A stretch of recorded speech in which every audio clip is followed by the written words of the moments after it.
One of the jobs which John had when he was in the CIA was to run the Angolan program. He later quit the CIA and wrote his famous book, In Search of Enemies. John, George Bush has inherited quite a few covert operations from the Reagan administration. Can you provide an overview of the CIA's secret wars under Reagan and tell us what is likely to happen with these operations under Bush? This is the most fascinating period perhaps of the Cold War, because there is the suggestion, the rumor afoot, if you will, that the Cold War is coming to an end. The Russians are withdrawing from the battlefield and it's all over. That's not going to happen. I was just in London conferring with a number of people, including Tony Benn of the Labour Party, talking about just that sort of thing. What Bush is going to do is put the covert back in covert actions. Reagan wanted to be the cowboy, showing the world how he stood up to communism in Nicaragua and bombed Libya and did dramatic things.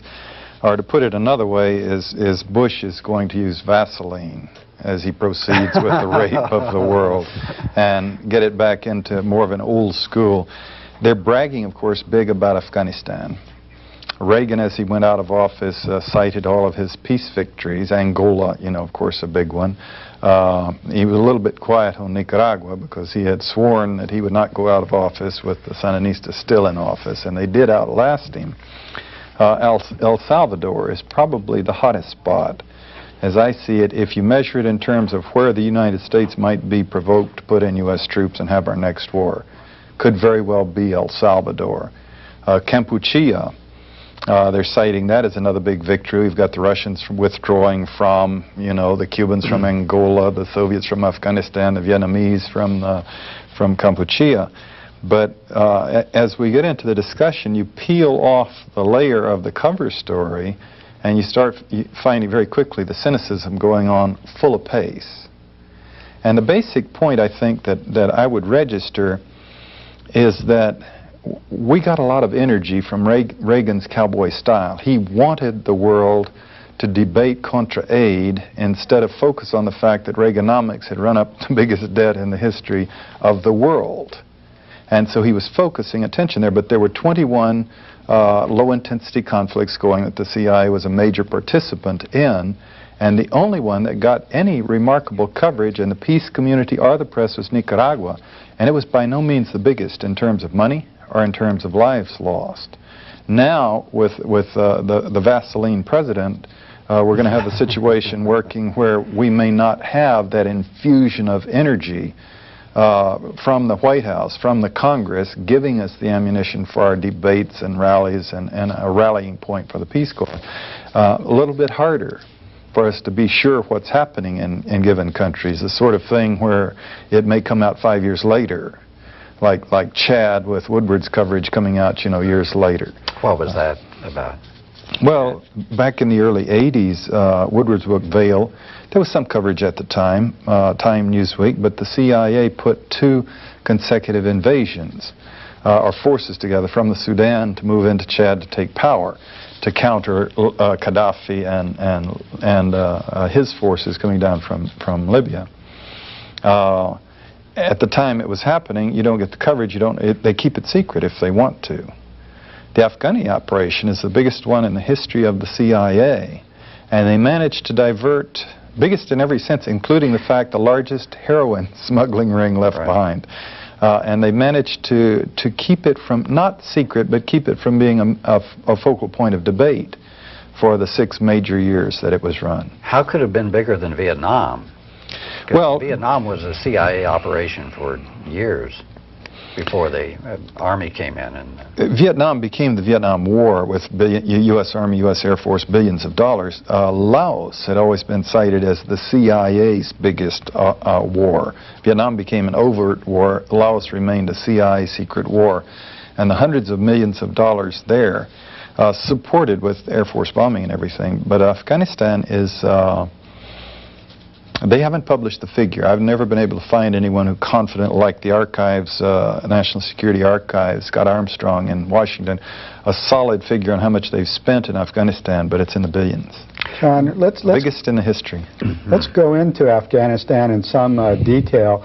I read in the New York Times just this morning that the Reagan administration was bragging that they refused to compromise with the Soviet Union to pull out their support for the Afghan rebels in exchange for the Soviets pulling out. So let's see who the U.S. actually was supporting in Afghanistan over the last years, what of the rebel forces, how they were supporting them, and what the effects of this have already been and might be as we now are moving to a new era for Afghanistan that could be total chaos. Looks like the Lebanization of Afghanistan with all these different groups. First of all, there's all these different rebel groups. Who is the U.S. supporting out of the whole spectrum? I bet I saw him on TV yesterday. There was a guy they found who spoke good English. And he was clean-shaven and looked like an old McSci type from the Philippines. I'm going to hedge a little bit because this is not an area of my primary expertise, and I have not been able to travel there and look at it like I did Nicaragua and El Salvador and Angola and all of that. But you essentially have it. We do have it. The Admiral Turner, when I debated him at Colby College, he was boasting about that covert action that he had started it, and citing it as an example of a successful covert operation. They set it in motion, and then eventually it led to the Soviets having to withdraw their troops. The game that they're playing, essentially the U.S., the parallel to Vietnam is significant. We invaded, they invaded, each created governments that invited us in, so to speak. The difference is in the breakup, of course, that the NLF would not compromise in Vietnam. The Tom Polgar scandal we've talked about before, the chief of station hoping they would give the U.S. a break, and they had no reason to. They had the U.S. down and dirty and were going to humiliate us as effectively as they could. This is essentially what Reagan is doing in Afghanistan, but the difference is that in Vietnam, the other side had created a very cohesive force in an orderly way to move in and take power and administrate and run the country, the NLF, and Hanoi and the government and everything. What we've been doing in Afghanistan is just pure and simple shotgun destabilization, funding anybody that's got a group, giving them arms through Pakistan, every kind of group, as you say, the Lebanization, so that now we've won in the sense that Reagan is crowing and Turner is crowing and Carter is crowing. You heard that on the news yesterday, that his policies had been vindicated and all of that. And the Russians are pulling out, admitting that they made a big mistake. In fact, they're probably being more candid than we were when we pulled out of Vietnam. Right. We tried to say it was an honorable this and everything. They're just saying flat, we made a mistake, a tragic mistake. But we have not created a force, our government, our movement, or anything that believes in anything to step into the vacuum. I debated, or I thought I was going to debate an Afghani professor at the World Affairs Conference in Boulder last year, because he was paid working for the VOA and U.S. propaganda arm, so I presumed he was bought and paid for. And he kept telling me, just let me finish my sentence, so to speak. And I did, and what he said is what the powers have done is condemned Afghanistan to eternal violence and conflict. Yes, it looks like it's going to be horrible. They're pulling out, and this side is not going to agree to relent, and the Soviets are going to see what they would call a necessity to keep arming the other side. This is where you get into a test, if you will, of Gorbachev's sincerity and Bush's, kinder, gentler, goodness in the nation. Do they really mean it? They're trying to convince the world that the Cold War is winding down. Doonesbury's already told us the Cold War is over. It isn't. Now the danger, of course, is that people are so eager, craving for hope and craving for peace.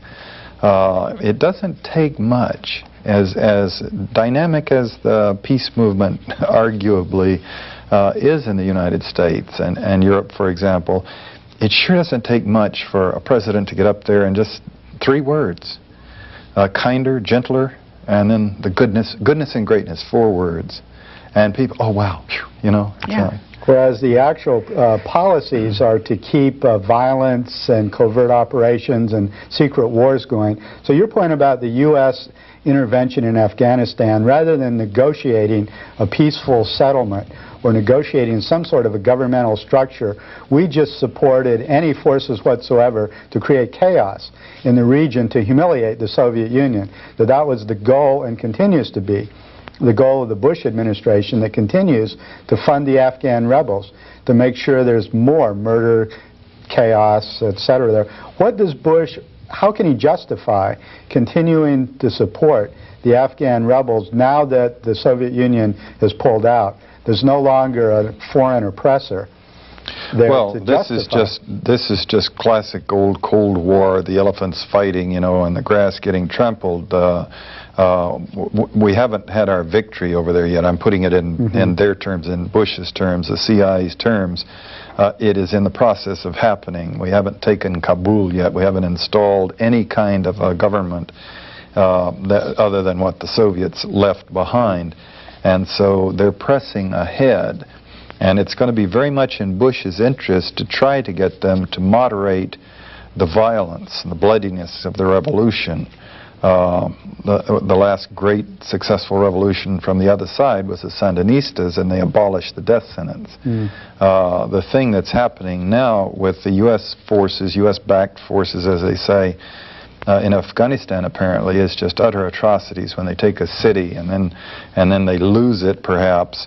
There are crates full of dismembered bodies, you know, meat stuck in crates of hundreds of bodies left behind. Horror beyond comprehension. Perpetrated by the rebels? By the U.S.-backed forces, the different ones. But there's different ones. There's no one force that the U.S. expects will take over. No, the U.S. is working very hard, I am sure, to try to get its... So they have some secret strategy of some forces that they hope will take over. Absolutely. They hope to take the capital and establish a government and then reinforce that government as it dominates the others and establishes some kind of peace in the country. The process is going to be extremely bloody. And the U.S. will be doing its very best with the U.S. media, probably not giving us the vivid clippings of the horrors, you know, as they're happening, just as they're not doing it in El Salvador or Guatemala today. But couldn't there be an embarrassment for the U.S. if it turns out to be a bloodbath, that the U.S.-supported rebels turn out to be barbaric and there's atrocities committed everywhere? Well, there is a bloodbath happening right now, and it's just not being run in our media. The media, we're not being told about it. The U.S. and the CIA have done this continually through the years. That's absolutely in South right. Vietnam, in Iran with the Shah, in El Salvador. With different degrees. Bloodbaths all the time. And with different degrees of collusion from the press. And in Central America, for example, in '81, when Reagan was first plunging in, the media, they had crews all over Nicaragua. They had permanent offices set up for all the biggies in the Intercontinental Hotel. And then after the Falkland Islands, they made a decision and didn't send them back. The stuff was running on the evening news every day, the horror stories and visual imagery, and they shut it off as the media bought into Reagan's Contra-program. And you know, the Office of Public Diplomacy and painting the white hats, as they put it, on the Contras and the black hats on the Sandinistas, and the media, the Washington Post, the biggies cooperating. And they're clearly cooperating in Afghanistan. Otherwise, we would be having much more graphic footage and graphic explanations of what's happening in Afghanistan right now today. And it's going to get worse for the, for the next year. All they call them the freedom fighters, and that's it. But there's been nothing on U.S. support of any specific groups or what the effects of supporting these groups are. See, this is exactly what I'm saying. This is the biggest one in the history of the CIA, and there's been nothing about it. And part of the reason is it's been a full bipartisan. The Contra program was public, and there was debate on it, and at times it was voted down. It were close votes. There were serious differences. In the Afghani, it's virtually unanimous. Both sides of the House and the Congress or the Senate are fully behind it, and so there has, and the administration didn't want to provoke a debate on it, and the media was willing to go in and give us a glimpse now and then, but not map it out for us. They give you mainly the glimpse of the Soviet atrocities, or it appears that it was the Soviet occupation that's creating all of the bloodshed. This is a legitimate revolutionary or counter-revolutionary force. But they don't go into any detail of how the U.S. is supporting these groups. And there's also nothing about the drug running of these different rebel drugs to say, and of course there's nothing about the CIA actually helping these rebel forces with their drug running to help support their military struggles against the Soviets. Without mention of the CIA program and the secret war, you do pick up articles about, you know, the drug allocations around the world, and the Golden Crescent is now the largest source of heroin apparently in the world today, right in there where the CIA's been running this operation with its C-130s and C-123s, flying in with arms and flying out with the heroin. What's the evidence that that's happening? I mean, I haven't even read anything about this, the CIA heroin route. Well, there have been a lot of things in Covert Action Information Bulletin where they've traced, well, first of all, historically, the rebels, the groups, have been big dope operators for years. And this is one of the things that the communist government, which later became backed by the Soviet Union, was trying to do away with. They were trying to eliminate drugs from their country. They were trying to establish health and education. They were trying to have some women's lib, give them a chance, and do away with slavery. But when they started doing this and to eliminate some of those drug runners, well, then that's one of the big groups that it's sufficiently flagrant and open, and it was the theme of the last James Bond movie, as a matter of fact, set in Afghanistan with these huge plane loads of heroin. John, there's a byproduct of this. We're assuming that the activities of the CIA in Afghanistan will lessen somewhat as a result of this. Do you suppose? Not for 2 or 3 years. No, they'll be very busy funding the CIA and the paramilitary, the invisible government, the entire spectrum of it, to build a solid government that with the death squads to pacify the country.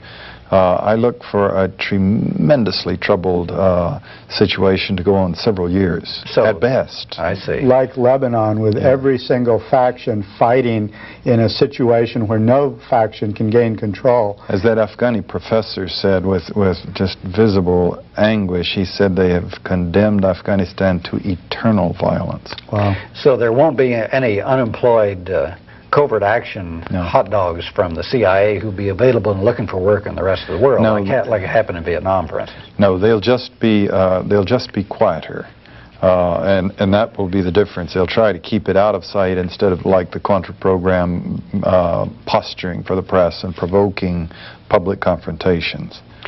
Let's look at another place, South Africa. South Africa is so-called getting out of Angola, but they did before. And then they came right back in again when there was, it looked like there was going to be peace in the area. Now, it looks like the same thing happened. They're getting the Cubans to pull out. They got their ears pinned back. They pulled away. But now I understand, I heard where they've actually made some more armed attacks already in Angola. Three weeks ago in London, in the interviews and discussions, this is very much what we were talking about, was what is the guarantee that South Africa is going to respect this? The Cubans pull out, South Africa pulls out. What's going to keep South Africa is violating every international law and boundary in southern Africa. What's going to keep them from going back into Angola? How long will it be before they put their troops back in? And the answer was 2 weeks. Yeah. And now, interestingly enough, Washington's reaction on this, of course, Reagan had a big aid program to Savimbi, and Bush has promised to continue it, and obviously is clearly doing so. Now, Savimbi's pinned down on the border down there now, militarily, and is a little better off than the Contras are, and he was taking a beating, so the South African forces came in to bail him out. The U.S. response. They obviously didn't stand up and say, well, we happen to be in there in force with the CIA and we call the South Africans in. Their statement was, I can just remember, back in the task force scribbling away the wording on the statement, to put... When you were running the Angola operation. When we were running, their answer was that it has not been confirmed by any reliable sources that the South Africans are in fact back in Angola. We should in fact tell our audience that John Stockwell was the CIA officer in charge of the Angola operation and resigned after that, wrote his book In Search of Enemies that began his process of developing a criticism of the CIA, and has been speaking out as a peace activist ever since. So Angola has basically been a hot point for the whole Reagan administration. Well, let's strip Angola down just real briefly while we're on the subject. Chester Crocker, Assistant Secretary of State for African Affairs, was talking to some of us in the Africanist progressive side of things, Jerry Bender particularly at the International School at USC, and promising that he was going to negotiate a settlement for Namibia and get the Cubans out of Angola.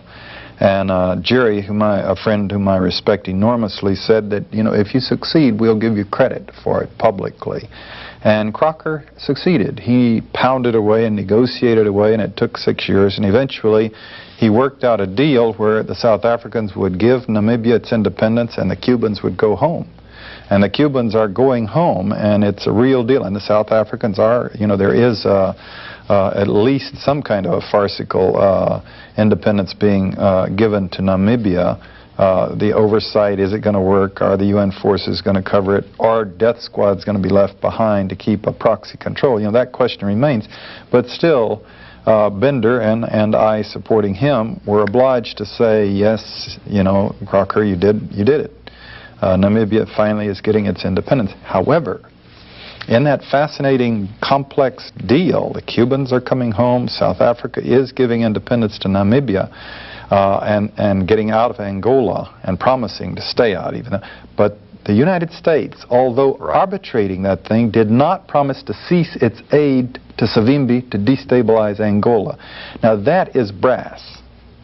But it's also just idiotic. I mean, it sort of confirms your thesis in Search of Enemies, that the role of the CIA is to search out enemies, to fight wars, to destabilize the world. Here's a region that needs stability. There's negotiations to try to stabilize it, and the U.S. keeps supporting these rebel forces to try to overthrow the Angola government that led to the absolutely bizarre situation of the Cubans there that were supporting the Soviet-backed Angolan government, protecting the U.S. multinational corporations. I think Gulf Oil had big Gulf Oil, which was bought out by Chevron. The Cubans were protecting against the CIA-backed Angolan rebel forces. So it's not even in U.S. economic interest to destabilize Angola. When Savimbi was brought to Washington in the winter of '86, remember, he dined at the White House, and yet he went on television promising the aid that he was being given, that he would attack Gulf Oil facilities, which facilities had been built by loans which Reagan had approved. In addition to which, he has kept the central part of Angola frozen and the Benguela Railroad shut, and that's Zaire, our big client's only economically viable egress to the sea, is that railroad that we pay Savimbi to keep shut. Meanwhile, the human horror, the Red Cross counts 55,000 people in Angola who have been maimed by Savimbi's landmines and attacks. And George Bush continues to support those forces. John, one of the analyses that I heard about the situation was that there was pressure within South Africa to get out. They wanted to get out of the Angolan situation. They didn't want to support it financially, and also there were problems because their soldiers were getting killed. So the United States said, okay, go ahead, pull out. We'll come in and we'll directly supervise the situation and take care of it. So it wasn't a big victory for the Angola government or for Cuba in that respect. It was just a switch of people who were going to control it. Well, this is exactly the point I was trying to make, is that us, Crocker playing big arbitrator, and we didn't agree to give the region peace. But it is a fact that Namibia is getting its independence. The South Africa is going to try to do what we did to Nicaragua in 1933 when we pulled the Marines out and created the Guard and left it behind with Somoza, in charge. They're trying to create the same type of a situation and have a proxy control of it. From the Cuban point of view, the Angolans are being left facing a dire situation, with Savimbi still being funded to destabilize and the South Africans still coming across the border, and the Cubans coming home. And in Cuba's interests, and it's very difficult to fault them, because they've sacrificed a lot of their own and their own capital to the extent that they can, and they're not a wealthy country, to stick up for their allies, the Angolans. But this is the point at which they could, in fact, come home with having accomplished, a measurable objective. But Namibia is independent because of what they did. Yet the independence of Namibia, or any country in Africa, is precarious because of the CIA presence there. Whenever an independent African nation takes a socialist road, or a road that goes against the interests or ideologies of the CIA, they destabilize the government.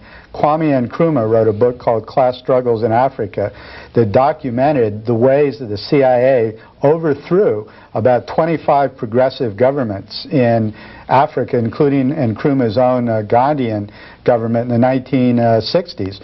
So if Namibia takes a route that the CIA doesn't like, they can act to destabilize it, one way or the other. So that's really the precarious situation that all independent nations in Africa face.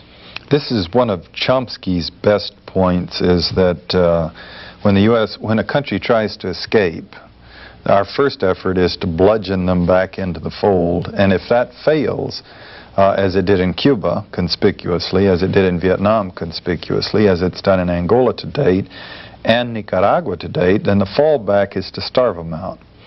Create economic chaos so that they will not be a positive example to anyone else to want to break free. And this is what Nicaragua is facing today. They won the first round. They survived 6 years of constant, heavy-duty military destabilization of the countryside. The Contras collapsed in corruption and chaos and shambles and their own cowardice. And now a plan is afoot to disband them altogether, disband the camps and everything. But Nicaragua is now going to face a vigorous destabilization from the U.S. government. There's this Flora Lewis op-ed piece that was in the New York Times a couple of days ago, the Austin American Statesman today, where she summarizes the situation. A good piece, well done, except she talks about freedom of the press, and she mentions La Prensa, and she does not mention the fact that it was funded by the CIA during this whole period. And they were pro-Contra during the whole period. Oh, absolutely. A CIA propaganda piece to destabilize the country, to create during panic. A war, no less, when they were fighting for their survival. She should have mentioned that. It's a good article. I compliment her, but still, that little detail, and then she doesn't project it further. The Meldon plan isn't mentioned. Where the ambassador was funding during the height of peace talks and the Contras and amnesty. The embassy was caught funding people and organizing them to agitate into violence, to provoke. The U.S. Embassy was funding Ambassador Nicaraguan opposition. Let's focus on this Contra thing for a while. I read today in the New York Times that the Bush administration seemed to be surprised that the leaders of these Central American governments had the audacity to shut down the Contras, to tell them they had to leave Honduras. Evidently, the Reagan-Bush administration thought they'd cut a deal with the Honduran government that the Contras could stay there as long as money was being funneled into Honduras. And evidently, the Bush administration was caught by surprise with this meeting and doesn't exactly know how to react. How do you read this situation? Well, it reminds me of an old saw, the bandy in the third world, saying you can rent us sometimes, but you can't buy us. And every time the Honduran generals would need, put some more money in their bank accounts, they would talk about throwing the Contras out. And it is an embarrassment to them. Flagrant violation of all of their own internal laws and the international agreements in Central America. And but each time they would propose to close down the Contra bases, Reagan would hit them with another $20 million in cash to the generals and quiet them down for another year. And I would have to say that either the forces of peace in Central America are sufficient that Honduras really is trying to get rid of this embarrassment, or the generals want another payment. Do you think the Bush administration will try to buy them off? How would they do it? Would they have to go to Congress for money, or could they just siphon? Well, they have all kinds of contingency funds, and you can, $20 million they could squeeze out. But let's watch and see. Is Reagan going to hit the Honduran government with a lump of money, or is he going to let them close down the Contra bases? Well, what is the military situation with the Contras? I gain the impression that the Contras have pretty much closed down in terms of interventions into Nicaragua, that for a while they were quite an active fighting force, but that this is pretty much wound down now. Is it that they're demoralized, they've left the region, they don't have the funding and supplies? What is the situation? No, disintegration. 2 years ago, the Sandinistas were giving them credit for some pretty serious activity in up and down through the country, reaching pretty far in. They were not standing up to the Sandinistas in any pitched battles, but their raids and hitting and running, there was quite a bit of energy. Now there are occasional atrocities measured, inside Nicaragua, where there apparently a band here or there, but the leadership has collapsed. They have a sense the U.S. is going to drop funding them, that we've shut down the great air wing that was funding them through the drug money. The leaders are looking for everybody scurrying to make sure they have some money in the bank so they can retire. And those soldiers that were, expected to go and live in the jungle without being resupplied, without the planes coming in to get them, the thing is probably down to 5% or less of the energy that they had 2 years ago. And then the talk about just disbanding the camps altogether. And this is enough of the little things, signals you look for here and there that, what's really going on. Reagan, in his last couple of months, commented that the United States should be willing to accept the Contras up here. Okay. And that's pretty much of an admission on his part that, that they have to go somewhere. Boy, that's something that just galls me. Every time there's the U.S. or the CIA lose a big one, we bring in all of these murderers and dope dealers and people who've committed horrible butcheries and atrocities. We welcome them back into our country, where they continue to do the same thing here. Which is precisely, isn't it, the issue down in South Texas right now, the so-called Nicaraguan refugees coming up here, the ones who are supposedly fleeing the Sandinistas. These were clearly Contra supporters, and the U.S. has not really got that clear a policy. In fact, the only group that we just totally welcomed was the Cuban exile group that we had run from Florida. That has been a constant embarrassment to the United States government and the source of a major upheaval in crime and drug smuggling. And there's quite a block of sane people in this country, not of our politics, but nevertheless sane, who are saying, we don't want them up here. We don't need another mafia. We have a Vietnamese mafia, a Cuban mafia. I mean, some of them have read Christopher Dickey's book, with the Contras, about his patrol, about Las Suicidas, just this incredible vendetta and orgy of violence down in the country. And no, we don't want these people up here, but you see, the Honduran government doesn't want them either.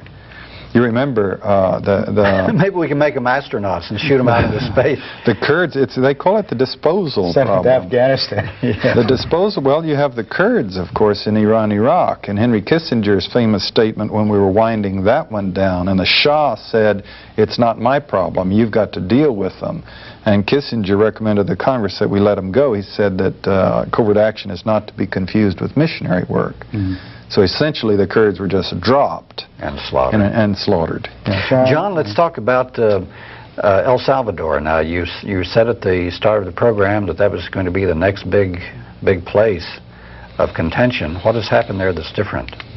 It's returned to the same. The New York Times, International Herald Tribune are writing repeated articles saying that the level of violence and dispute and instability in the country is back to where it was in 1982, when it was about to go down the tubes. It was breaking. The country could have gone. A revolution could have happened.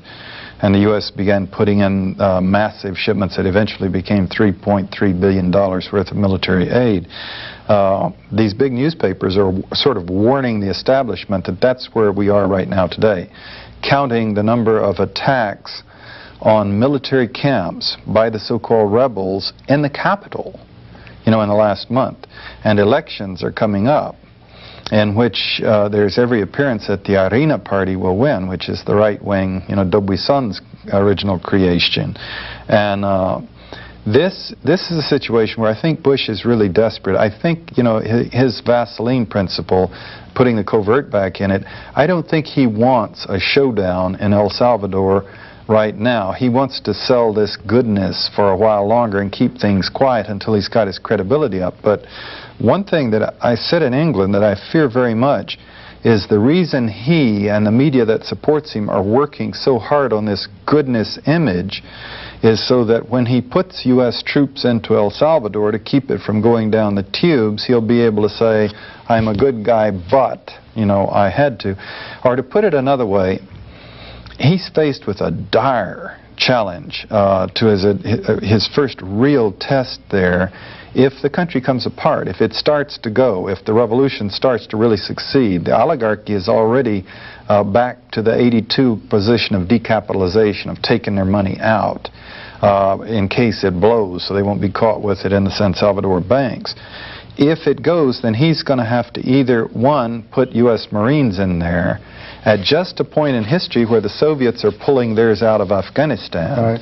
And the world's not going to like that. And the people in the U.S. aren't going to like that. Or he's going to take historical credit for, quote, letting El Salvador go down the tubes, as Carter was blamed, for example, for Iran and Nicaragua. And he's not going to want to do that. He's not going to be comfortable, the conservative element of his being and his presidency. They're not going to be happy to let a revolution actually happen in El Salvador. I see them as utterly desperate right now, trying to work out some kind of a compromise and keep the lid on. Well, how can they do that if the rebel forces are about to win a military battle? Is there a possibility of negotiating a settlement? This is one thing that the Bush-Reagan forces just haven't done. They have always used the big stick. I mean, covert secret wars has been their method. And well, you notice in El Salvador, and this is just in the last few weeks, the rebels proposed to participate in the elections. If the elections can be put back 6 months so they'll have time to realistically, and Duarte immediately said, no, absolutely not. That would be unconstitutional. No way. And Bush, his White House, said, well, slow down. Maybe we can find a way. So you think they may be forced to negotiate for the first time? Or face a desperate decision, one that could be a Bay of Pigs kind of a humiliation for George Bush in the early days of his presidency. But it's another state of chaos right now in El Salvador, is it not? Not only are the rebel forces winning victories, but the death squads, from what I read, are also back into play, so that in the city you have these right-wing death squads carrying out wholesale assassinations. And Bush's options are pretty limited. The Arena Party, it appears, is going to win. If they do, their inclination to violence, of course, is well known, and they're already into violence. The Congress is in a mood to cut off their military aid if the violence level goes up to a point beyond which they can no longer ignore it. And but if you cut away the military aid, then you don't have any carrot, as they put it, to induce them to behave themselves. So the promise, as they are threatening, is that, well, in that case, there would be no reason for us to restrain our soldiers, and a great bloodbath might ensue.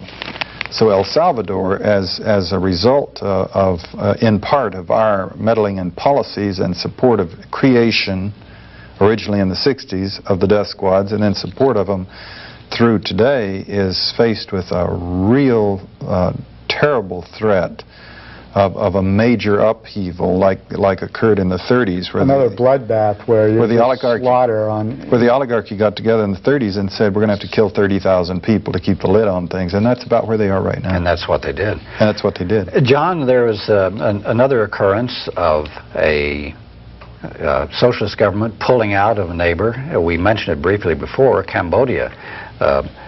When the Pol Pot regime was there and just murdering people by the millions, The Vietnamese went in and stabilized the country and put in a government. Then the United States and the Chinese supported Pol Pot, the absolute butcher. Now the Vietnamese are pulling out of Cambodia. Now what's going to happen there? Is it going to be a bloodbath like you remember, like Afghanistan, you suppose? You remember I said back when the three big failures of the Carter administration, from my point of view, the contradictions that represented a betrayal. One of them was scotching the Olympics. Yeah. For political reasons, which was betraying the athletics and the peace athletic process of the world. Another one was supporting Pol Pot, the greatest mass murderer of modern times after Henry Kissinger, perhaps. Supporting him as the legitimate government at the United Nations when he had no power whatsoever inside the country, but Jimmy Carter did that. And the third thing, of course, was suing me and taking my profits away from my book and putting me under a court order. Those were the reasons why I couldn't vote for Jimmy Carter in the '80 election. So what are the fruits of this Cambodia policy? For years, we've been, it must be 10 years now, we've been supporting Pol Pot along with the Chinese. Are the Chinese still behind him too, or were they finally shamed into dropping this character? Now, what they've got is four factions that are vying for power, and the U.S. has actually made some policy statements saying that Pol Pot cannot be in charge of the winning faction. But once again, we've created forces. Now, mind you, I was on my way back to Vietnam in '85. The Vietnamese were opening up, 10-year anniversary, and the U.S. media went in, and I went back with my lead to visit her family. And while we were traveling, William Casey and George Shultz toured the area, and in Bangkok announced a new destabilization program against Vietnam in Cambodia. So we have created now, putting our money in willy-nilly, we've created several factions. And the Vietnamese, not that we've rocked their boat very successfully in Kampuchea, but the Russian economic policy, Russia was underwriting that totally. Vietnam's on its knees economically, and Russia was bankrolling that. And the Russians decided that that's one place they can cut, some of their losses and also win some goodwill with the United States. So the Vietnamese are pulling out, and we do not have control. We have created something that we don't have control of, with every possibility that we're going to see another major bloodbath in Kampuchea, for which we will be in part responsible. In fact, going back to, I guess it's early 70s, Kampuchea was pretty much out of the Southeast Asian wars until Nixon started secretly bombing the country because he thought that North Vietnamese and Viet Cong forces were using Cambodia as a sanctuary. And because of U.S. bombings, that country was destabilized and got into a situation of total chaos. It was one of the most peaceful, most beautiful countries in the world. The bombings plus the CIA creation of the Lon Nol government, which went into the utter corruption, the standard pattern.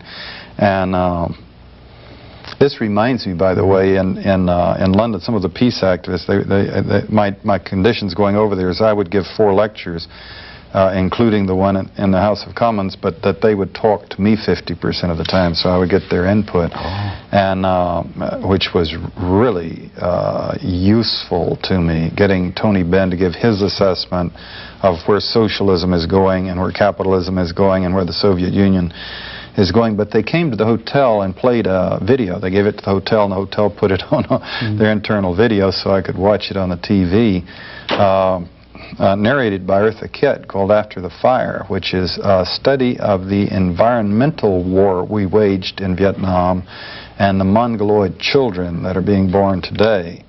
And in my own province in Tay Ninh, where I was the officer in charge, they interviewed a nurse who was a midwife with 2 assistants, the only medical help in the province. And they were saying that when a woman comes to us pregnant, we ask her where she lives, and we can tell her automatically whether or not she has a good chance of delivering a normal child just by where she lives. All the chemical warfare in Vietnam has destroyed this parts of the environment. This was the two greatest moments of shock that I felt as I've come into the peace movement. One of them was seeing the children. In '83, I went down and actually held maimed children in Nicaragua. And the second one was seeing this film and just seeing what we deliberately did to the environment, killing the 1,000-year-old trees and permanently poisoning the land, and seeing the photograph, the shots of the children that had been born since. John, is there any possibility of stopping these CIA wars? We've seen the fruits that they bear, which is death, mayhem, destruction, chaos, etc. Is it possible to stop Bush and the secret wars? Bush himself was head of the CIA. He's obviously someone deeply committed to covert action. While he smiles and talks about a kinder, gentler nation, he's supporting all of these CIA operations. And he's been open and truthful about it. He says he supports them. But can this be stopped? I mean, is there a mood in Congress or elsewhere in the country that these are not helping anyone? They don't serve any real U.S. interests. They just destabilize and create chaos and death. They're totally immoral. They're irrational. Is there any sense that this is what's really going on and that it just has to be stopped? Well, I mean, Gorbachev is evidently trying to create a saner, more rational Soviet policy. So shouldn't the counterpart of that be in the U.S. to stop these covert wars? Well, I hate to keep pounding away like Dr. Gloom, but even glasnost, there's a downside of glasnost. We do have, like I say, Doonesbury announced the end of the Cold War. The nation, we've gotten the word out. There is a great movement in the nation, if you will, of revulsion, of saying these things are wrong. There's surprising people in the establishment. Bill Colby, who ran the Phoenix program and the CIA that did all these things, said the Contra program was wrong and should be shut down, and then said that covert action should be gotten out of the CIA. You're finding remarkable people saying that, acknowledging the fact that these things are wrong. What they're doing, however, as I say, is just putting the covert back into them and toning them down a little bit and trying to keep them out of the public consciousness and trying to get the major media to cooperate with them and keeping them out of the public consciousness. I have to mention, however, the downside of glasnost, which people are overlooking, as the Soviet Union invites openness and discussion and everything. But on the 7th of January, that was an utterly remarkable op-ed piece in the New York Times, which is a reprint from the Soviet Foreign Ministry Journal from last summer, done by Andrei Kozyrov, in which he said, look, most of the third world has opted for the capitalist solution. It was a mistake for the USSR to support people's movements around the world. It led us into the nuclear arms race that's almost broken the Soviet economy. And in the Soviet economic interests, we, he says, have to start supporting stability and the status quo in the third world, and join in the capitalist process in order to participate in world trade, in order to recover our own economy and economic interests. Now, on the one hand, we should have a celebration because and then Gorbachev at the United Nations said something comparable. Now, your first reaction is let's go out and have a celebration. Because this would seem to offer a hope that the Cold War, the brutalization of these countries, can be shut down with the Soviet initiative and people fatigued of them in the United States. The problem is this. There are two kinds of covert actions, to oversimplify basically. You see them clearly in Central America, Nicaragua with a Contra freedom fighters destabilization force, and in El Salvador where we spent $3.3 billion on the death squads to maintain the status quo. To keep a revolutionary forces from winning. To keep the people suppressed, to keep the oligarchies in power, to keep the dollars flowing, to keep the trade flowing at whatever price to the people. Now, if the Soviet Union proceeds to do what it's discussing publicly doing, it is openly saying that it's going to be cooperating with the United States, colluding with the United States to support, for the El Salvadors, if you will, to support the status quo, which means there won't be anyone, a major superpower, supporting the people's interests and the people's aspirations and hopes. And the two superpowers will be colluding to have better trade to dominate the third world. This would be a great step in the direction of the world security state. I mean, you've got, you know, let us not forget, wonderful as he may be, but an ex-KGB guy in Moscow and an ex-CIA director as president here. And that right there tells you quite a bit about the movement of the world, not to mention the great, you know, peacenik in London, Margaret Thatcher. Gorbachev was with the KGB? He has KGB background, yeah. Wasn't this Henry Kissinger's vision of the world, that the U.S. and the Soviet Union have a lot of common interests and they should get together and sort of divide up the world where each has their sphere of influence? Kissinger, of course, studied 19th century Europe, where they had carving up of Europe in spheres of influence. So this has been his policies. Well, as a matter of fact, Kissinger published a paper, co-authored paper, which is discussed, I believe it's in the December issue of the Progressive magazine, in which he's saying how the U.S., Bush, who had just won the election, should prepare to fight wars in the third world. That the Soviet Union, mentioning specific weapons systems that had been designed to fight Soviets in Russia, in Europe, but how they could be reintegrated to fight wars in the third world. Well, that's more aggressive than Kissinger's earlier posture. No, he's flat saying that the next wars will be in the third world as we cooperate with the Soviet Union. Wow, that's heavy. Well, John, thank you for your gloom and doom, but heck, you got to look at the world the way it is, don't you? We've got a lot of work to do. Yeah. We've got a lot of work to do. We can't forget that the INF Treaty gave us all so much hope, but the factories are spitting out bombs faster than they've ever been, and there are now 9 nations producing bombs. Well, it shows we have to reveal what's going on in these different CIA operations all over the world to try to publicize them, so hopefully people will be horrified if they know the truth of what's going on and the human consequences of these covert actions, and just simply shut down these secret wars. Yes. Amen.